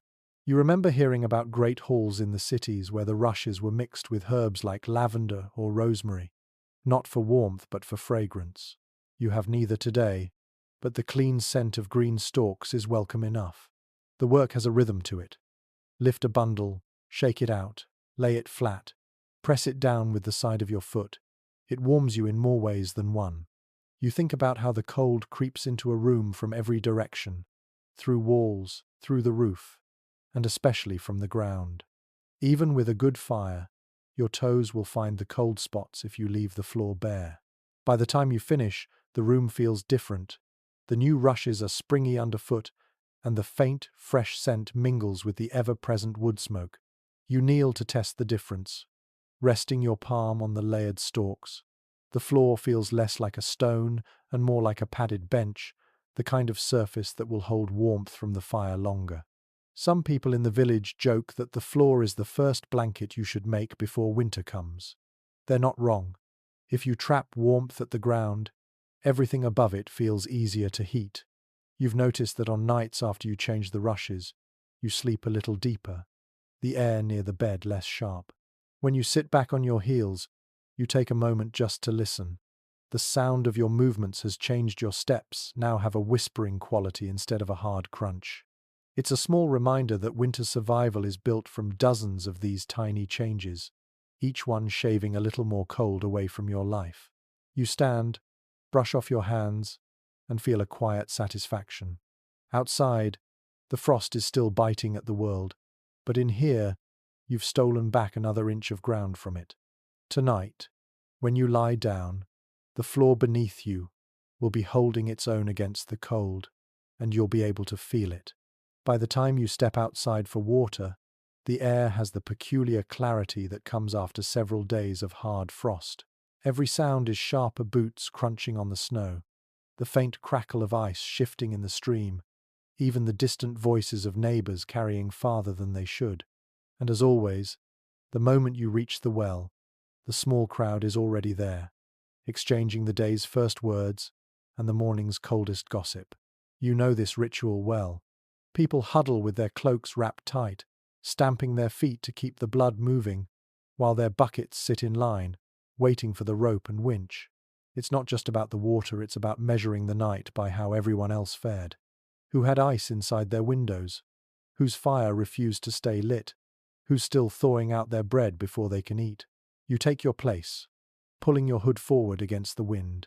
The well crank groans as someone hauls up a bucket, the water inside glittering in the pale winter light. A neighbor leans in to tell you about a hen that froze in its coop during the night, her tone equal parts shock and grim pride at surviving herself. Another man brags that his hearth burned all the way till morning, though someone else points out that he's already burned through half his winter woodpile. Stories pass back and forth in this little circle as steadily as the buckets of water. Some are practical warnings, reminders to keep your water vessels near the hearth, or to double-check the moss plugging the eaves. Others are half-myth, like the claim that the frost is hunting from the hills and will be harsher until it drives out the last of the foxes. You listen without interrupting, letting the words layer over you like extra clothing. There's a comfort in this exchange, even when it's just repetition. In summer, people scatter to their fields or trades without much talk. In winter, the well becomes the village's morning fire. Everyone takes a turn warming themselves on the glow of shared experience, even if it's just commiseration. When your turn comes, you lower the bucket carefully. The rope bites at your palms through your mittens, stiff with cold, but the rhythm of the work steadies you. The water rises slowly, its surface rimmed with a thin, fragile crust of ice that breaks the moment it meets the air. You can feel the cold radiating from it as you lift it to the lip of the well. A woman beside you offers a nod of respect you've managed not to spill, which is no small feat in gloves stiff as boards. You pour the water into your own container, watching the steam curl upward where it meets the warmer air of your cloak. More news passes before you leave. Someone's goat gave birth early. A cousin in the next village has taken to sleeping in the bakehouse to keep warm, and there's word of a cart of salt fish arriving before the next market day. None of it changes the fact that the frost is still deep and stubborn, but it feels better to walk home with more than just water in your hands. Back at the cottage, you set the bucket down near the hearth, so it won't freeze before evening. You can still hear echoes of the wellside chatter in your mind, the rhythm of voices and laughter. Winter is long, but moments like these shared breath in cold air, words traded like coals from one fire to another, make it feel a little shorter. The bucket of water by the hearth is still liquid when you return from checking the barn, but you know that won't last forever. Tonight will be another bitter one, and there's no point pretending otherwise. That's why you've already made your choice. You won't sleep alone in the cottage. You'll take your blanket and bedding to the great hall in the center of the village, where the air is thick with heat, breath, and the heavy smell of too many people crammed together for the same reason. The hall is nothing grand. It's a long, timbered building with smoke-darkened beams and benches pushed against the walls to make space for sleeping pallets. By day, it's used for meetings, feasts, and storing tools when the weather turns foul. By night, in the deep cold, it becomes the village's largest shared hearth. When you step inside, the first thing you notice is the weight of the heat. It's not clean or crisp like stepping into sunlight, but dense, like a woolen cloak thrown over your entire body. A row of fires burns low along the central hearth trench, each one tended by a different household.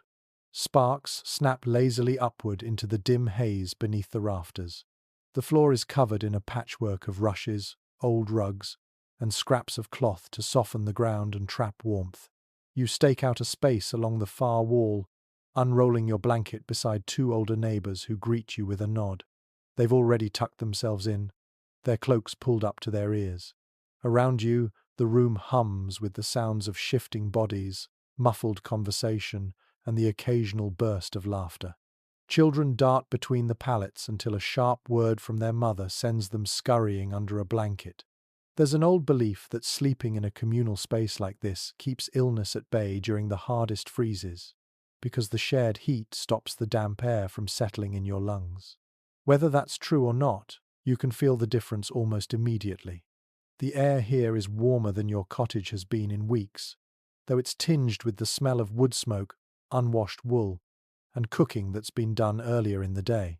A man across the hall produces a small pot of soup from the edge of his fire, offering it to anyone nearby. You take a ladleful and sip slowly, letting the warmth spread through your chest. In return, you share a hunk of bread from your satchel. Exchanges like this happen without thought. Everyone understands that keeping each other fed and warm is as much self-preservation as generosity. As the fires sink into embers, the voices fade. One by one, people curl tighter into their blankets. The room becomes a mass of slow, steady breathing, the collective body heat rising like an invisible quilt to press against the rafters. Somewhere near the door, a dog sighs and shifts on its side, a reminder that the warmth here belongs to every living thing, not just the humans. You close your eyes, feeling the difference between this and the solitude of your cottage. The cold is still outside, pressing against the walls, but in here, surrounded by others, it doesn't feel quite as sharp. You think of the old saying, "One log will burn, but many logs will blaze."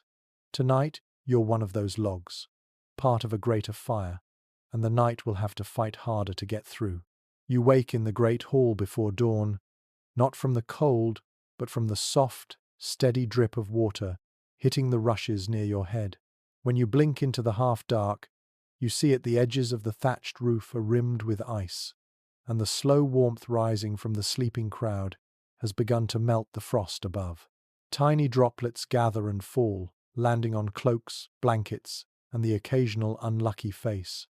It's the trade you make in a place like this. Thatch is good for shedding rain in summer, but in winter, when frost settles thick as wool on the roof, it becomes a slow, unpredictable leak. The rafters above are dark with old stains, marks left by years of this same thaw. No one complains.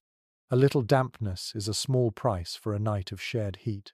Still, you shift your bedding a few inches to avoid the worst of it. In your own cottage, you've fought these same leaks, patching the thatch with spare bundles of reed or twisting tufts of straw into gaps where the snow pressed in. Some villagers hang scraps of cloth under the worst spots, catching the melt before it can soak the bed. Others simply keep a bucket nearby, letting the slow drip mark the hours until morning. You pull your cloak tighter and glance around the hall. A few others are awake, brushing frost melt from their blankets. One old man sits up and runs a hand along his damp hair, muttering something about winter's handshake. Near the fires, people are already poking the embers to life, their breath curling in the chill that still clings to the floor despite the warmth above. There's a certain camaraderie in this damp inconvenience. Someone passes around a wooden mug of warm ale, the steam curling upward like another ghost of the night. A woman near the door wrings out the corner of her blanket, then laughs when a drop splashes onto her neighbor's face. The laughter spreads, as if mocking the cold makes it less bold. Outside, you know the frost is still heavy on the roofs, the air sharp enough to sting your lungs. Inside, the melt is a reminder that even winter's grip can loosen under enough shared heat. But it's also a warning too much warmth trapped under thatch can rot the reed before spring. You've seen it happen in cottages where the snow melt seeped too deep, turning the roof soft and spongy long before the season ended. When you finally step outside, the dawn light catches the ice along the eaves, each droplet trembling before it falls. The roof of the hall glistens like spun glass, beautiful and temporary.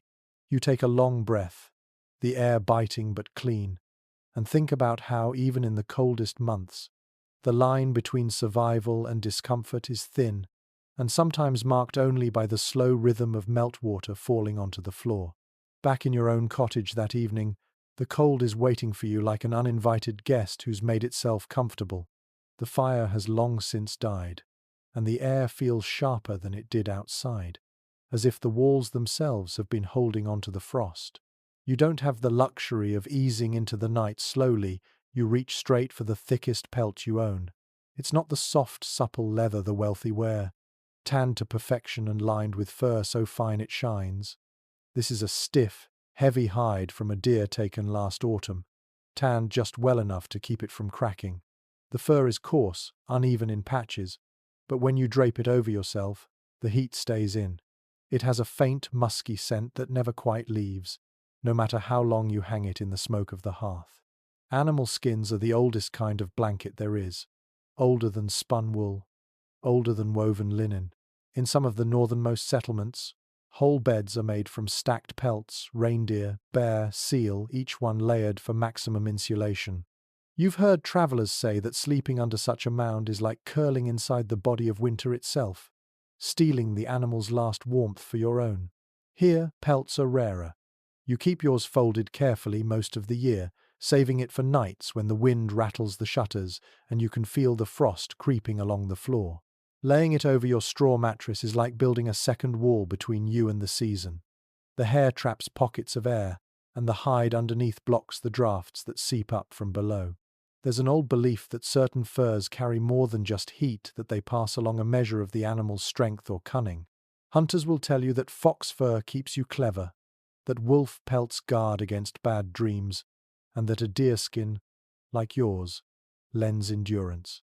You've never tested the truth of it, but on the longest nights, you're not above hoping it might be real.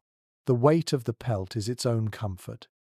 It presses you into the bedding, makes you feel anchored against the cold that swirls restlessly just beyond the edge of the bed.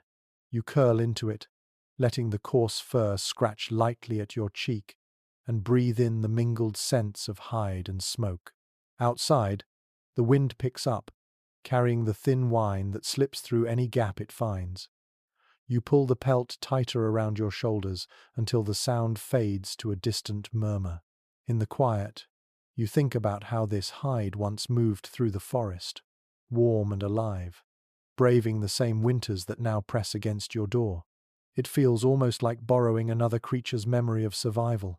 When you finally close your eyes, the cold is still there, but held back, pushed to the edges of the room, denied entry to the small circle of heat you've built under the pelt.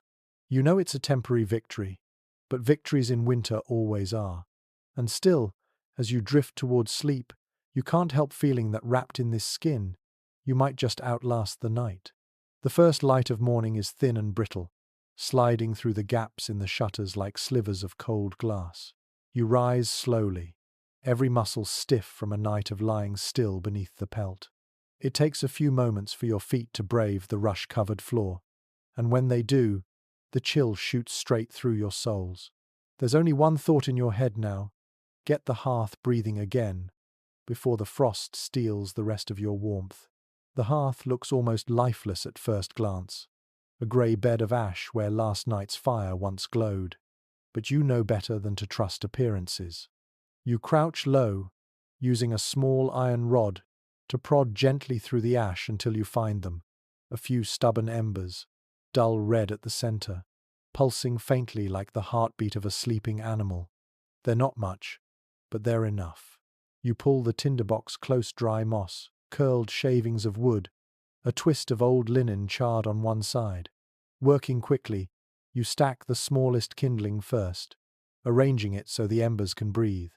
You lean close and blow, slow and steady, until a faint orange glow sharpens and a thin tongue of flame licks upward. The smell of warming ash hits you immediately, sharp and dusty but alive. In the Highlands, people keep a fire going through winter without ever letting it die, passing the responsibility from one member of the household to another, day and night. It's more than convenience, it's an act of respect for the flame, treating it as a living thing that needs tending. You've always liked that idea, and mornings like this prove its worth. Starting from embers is work, but it's gentler than striking flint from scratch in the cold. Once the kindling catches, you add split sticks, then thicker logs, each one drawing a little more breath into the room. Soon, the shadows on the walls soften, replaced by the flicker of new life. You hold your hands out to the heat, feeling the sting of cold in your fingertips give way to a dull, satisfying ache as the blood returns. Reviving the hearth isn't just about the fire, it's a morning ritual that marks the line between night's hardship and day's labors. While the flames gather strength, you set the kettle nearby to warm water for washing, letting the steam curl into the air like a signal that the cottage is awake again. There's a kind of quiet pride in knowing you can coax life from what looked like ashes. It's the same pride your grandparents spoke of when they told you that a house with a fire is a house with a future. Looking at the glow now, you believe them. By the time the fire is fully awake, the room feels different. The frost still clings to the shutters, but the air inside is moving, carrying the promise of heat to every corner. You drape the pelt near the hearth to chase out the night's dampness, and for the first time since waking, you let yourself stand still, basking in the simple fact that you've won back the morning. The night ahead will be the longest of the year. The elders in the village have been murmuring about it for days, how the sun will slip away early and leave the land in darkness for hours that seem to stretch beyond reason. You felt its approach in the bite of the wind, in the stillness of the animals, in the way even the strongest fires seem reluctant to burn as brightly. There's no single trick to facing such a night. Instead, you gather every defense you've learned over the long, cold months. You start early, before the sun has even touched the far ridge, sweeping the hearth clear and stacking the best logs within arm's reach. You tuck the largest river stones close to the fire so they can drink in the heat for hours, ready to be wrapped in cloth and slipped under the bedding. Your clothing is chosen with care. Linen shift first, then wool tunic, hose, and the heavy cloak that smells faintly of smoke from a dozen previous nights by the fire. The pelt lies waiting on the bed, its coarse fur ready to trap every scrap of warmth you manage to create. Fresh rushes underfoot give the floor a softer, quieter feel, and you press moss into the gaps near the window frame to stop the smallest of drafts. In the villages farther north, this is the night when people gather in the largest hall, keeping the fires roaring and telling stories until the first faint light appears. Here, you choose the quieter path, keeping to your own cottage but drawing on the same idea. Surround yourself with light and sound to keep the darkness from settling too deep. You place every candle you own on the table, their flames throwing long, swaying shadows that make the walls seem closer, safer. The meal is heavy and deliberate, a thick stew of barley and root vegetables, finished with the last scrap of salted pork. You eat slowly, letting the heat settle deep inside, feeling it radiate outward like a small sun in your chest. Then comes the drink, a cup of ale warmed at the hearth, its sweetness carrying the taste of stored summer. When the light outside fades to nothing, you draw the bedding close to the fire, creating a small fortress of cloth, pelt, and hot stones. The embers glow steadily, each one a watchman for the hours ahead. You keep the poker within reach, ready to stir the coals if they falter. The darkness presses at the shutters, but inside you've built something resilient, layers of warmth, light, and the quiet certainty that you've done everything possible. The hours will still be long, but they'll be filled with the soft rustle of rushes under the pelt, the slow burn of the fire, and the occasional creak of the cottage settling into the cold. You close your eyes knowing the frost will be waiting in the morning, but you also know it will find you ready. And in winter, readiness is its own form of survival. Tonight, you are not just enduring, you are holding your ground. The longest night has passed. Outside, the frost is thick, painting the world in white lace, but the first light of morning is already breaking it apart. You stretch under the weight of the pelt, listening to the softened crackle of the fire as it finishes its watch. In the stillness, you let the rhythm of the night replay itself, the hiss of the hearth when the logs caught, the scent of stew as it thickened, the steady warmth of the stones beneath your feet and later beneath your blankets. You think of how each small choice moss in the window frame, extra layers on your body, candles gathered close, worked together to push the cold back, inch by inch. The wind no longer feels like an enemy this morning. It's simply there, moving over the roof, a reminder that the world is still turning. You sit for a while with your hands wrapped around a cup of warm water, watching the steam drift upward. The air inside the cottage is still cool, but it's no longer the sharp, biting cold of the night. It's something softer, more forgiving. Survival in winter isn't one grand act. It's this, the layering of many small acts, repeated night after night until the season loosens its grip. It's the patience to tend embers, the humility to share warmth with others, the stubbornness to hold on to the heat you've earned. You rise and open the door. The light floods in, and for a moment, the frost outside glitters so brightly it looks almost warm. You take a breath, the air clean and cold, and step out into the day knowing you have one more night behind you, and all the knowledge you need for the next.